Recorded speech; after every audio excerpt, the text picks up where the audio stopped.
माया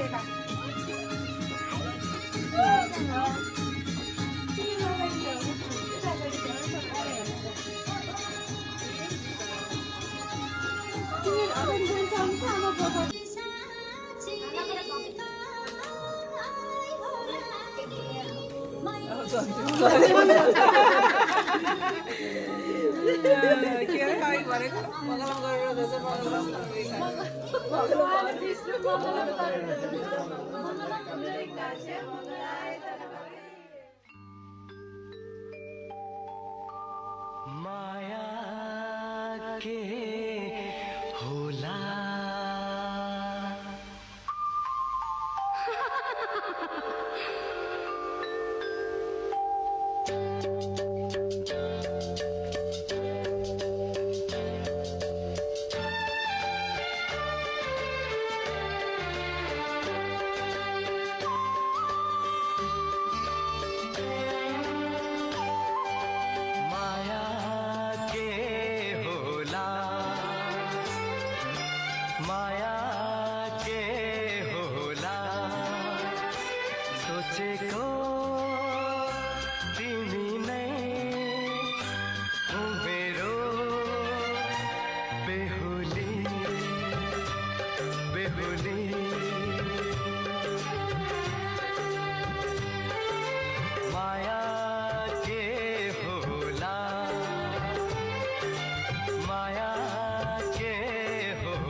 हाम्रो जीवनको 50 वर्ष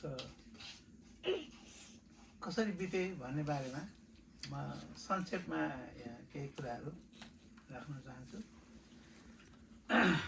अब सबभन्दा पहिले त यहाँ यो बाजा बजाएर हाम्रो बिहेमा जस्तै यो सङ्गीत धुन दिएकोमा हामीलाई त्यो झल्को आयो, पुरानो झल्को आयो। र पुरानो झल्कोमा चाहिँ हाम्रो कस्तो भएको थियो भन्दाखेरि चाहिँ हामी नदी तरेर बिहा गर्न गएको, सनै नै नदीमा खसाएर त्यो आधी खोलामा खसाएर त्यो खोज्दा खोज्दा राति भएको थियो हामी जाँदा। अनि त्यो खोलो चाहिँ कस्तो थियो भने आधी खोला, अब हामी त त्यही गाई हामी गाई हेर्ने मान्छे पनि हामी त्यहीँ, अनि हामी त्यहीँ नुहाउने धुवाउनेदेखि लिएर सबै गर्ने काम त्यहीँ गर्थ्यौँ। र त्यो आधी खोला चाहिँ जाँदा त राम्रैसँग गएको थियौँ, ठिकै थियो, सजिलै गएको। आउँदाखेरि चाहिँ हाम्रो कस्तो भयो भन्दाखेरि पानी परेर भोलिपल्ट खोलो बढेर हामी चाहिँ डुङ्गा बेगर चाहिँ वारी आउन नसकिने भयो। हाम्रो जीवन, हाम्रो दाम्पत्य जीवन त्यो डुङ्गाबाट सुरु भएको हो। त्यसैले मैले यहाँ लेखा पनि छु, म विद्यार्थी थिएँ, गाई हेर्ने गोठालो थिएँ र 18 वर्षको थिएँ। उनी किशोरी थिइन्, 14 वर्षकी थिइन्। हाम्रो विवाहमा जाँदा स्थिति सामान्य थियो, आउँदा आधी खोला बढेको थियो र दाम्पत्य जीवन डुङ्गामा चढेर प्रारम्भ भयो। यद्यपि बिहाको कामहरू सबै सकिसकेपछि अनि हामी डुङ्गा चढ्यौँ र अनि हामी आफ्नो घरतिर आयौँ, उनको माइतबाट हामी घरतिर आयौँ। र हाम्रो घरको परिवेश सामान्य कृषक परिवार, बा आमा भाइ बहिनीहरू र म थियौँ। म पढ्न पनि हिँडेँ। मैले स्नातक गरेपछि का वर्षहरूमा छोरा स्नातक भए, छोरीहरू स्नातक भइन्। हामी जागिरी भयौँ। हामी 40 वर्षको हुँदा घरको परिकल्पना गरियो। अहिले केटाकेटीका पनि केटाकेटीहरू घरमै छन्, थुप्रै घरहरू भए। म यी भए भौतिक पक्ष, जीवनका आधारभूत आवश्यकता पुरा भएको छ र घाँस बाँस कपास सबैजनासँग पूर्ण भएको छ। हाम्रो अर्को पक्ष छ सन्तुष्टिको पक्ष। अब यसलाई कसैले अध्यात्म पनि भन्छन्। हामीले खोजेको र पाएको प्राकृतिक जीवन शैली 2080 हो र हामीले त्यहाँ एउटा कुटी पनि निर्माण गऱ्यौँ र हाम्रो जीवनको रूपान्तरण कसरी हुन्छ भने पृथ्वी, जल, तेज, वायु, आकाश, आहार विहार, आश्रम, विश्राम जस्ता बुँदाहरू प्राप्त गरेर त्यसै यात्रामा जीवनलाई यात्रा ठानेर पारीको यात्रामा पनि हामीसँगै हुने जुन अवसर प्राप्त भयो र मैले विगत 10 वर्षदेखि यता चाहिँ अस्ट्रेलियादेखि लिएर अब अमेरिका, क्यानाडासम्मका यात्राहरू गर्न सम्भव भयो। पहिलो चाहिँ हामी आर्थिक रूपान्तरणका यात्रामा थियौँ। हामी किशोर हुँदा हामी कृषक थियौँ, खेती थियो, हाम्रो पशुपालन गर्थ्यौँ, गाई भैँसी बाख्रा पालन गरिन्थ्यो, दुध उत्पादन हुन्थ्यो, त्यसको बिक्रयबाट जीवन चल्न थाल्थ्यो। एउटा घर चाहिएको थियो, त्यो मैले जागिर सुरु गरेपछि पुरा भयो। खेत थियो, बारी थियो, कोदो मकै गेडागुडी धान फल्ने खेतहरू बारीहरू भए, हाम्रा जानलाई खान पुग्ने भयो।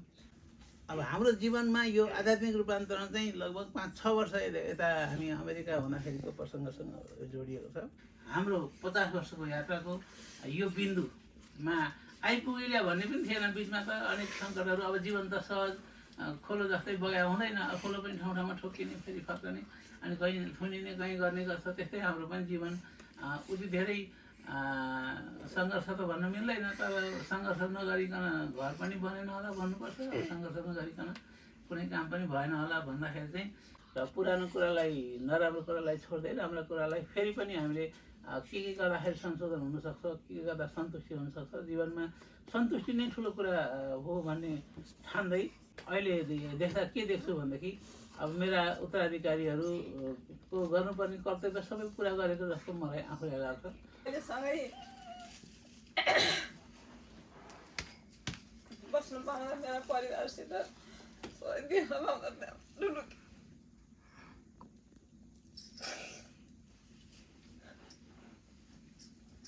यस्तो होला भन्ने परिकल्पना पनि थिएन मेरो। यस्तो समयले यस्तो जुट्यो।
चढी